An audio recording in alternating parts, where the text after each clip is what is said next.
And it's not just about Uber, though of course questions will be asked about their culpability. Women in the city, in the capital especially, are saying how and what public transport should they use even after 2 years of that horrific December 16th gang rape and murder. It seems very little has changed on the ground, certainly in terms of safe travel for women in the capital. Kate Kiangre reports. For working professionals like Poorva Bhardwaj and Sangmitra Sawant, the convenience of private cabs means freedom to work and travel late nights without fearing for their safety. A confidence that's taken a huge dent after a 25-year-old was allegedly raped in the capital by the driver of the private cab she was travelling in.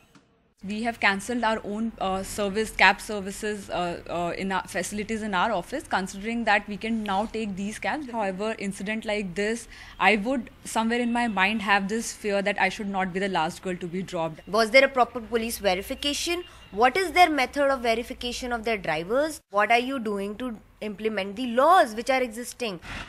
GPS-enabled taxis, details of the driver and cab, and tracking of the journey are some of the factors that work in favour of these services, where booking a taxi takes less than a minute on a smartphone.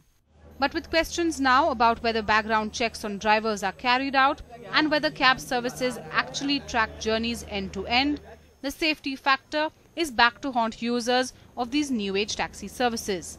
But it isn't just high-end taxi services. Is public transport any safer after the December 16, 2012 gang rape in a bus?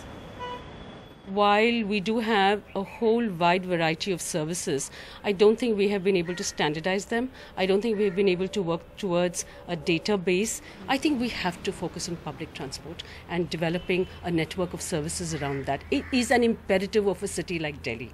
Companies should be made liable for the safety of their passengers. So as a business model, it should just be part of their entire makeup to think about, okay, how do we make this safe? It cannot be something you add on. Already notorious for a poor track record on women's safety, Delhi's reputation has taken another hit, where a poor public transport system and last-mile connectivity issues mean dependence on private taxi services is high. In New Delhi, Kate Kiangre for NDTV.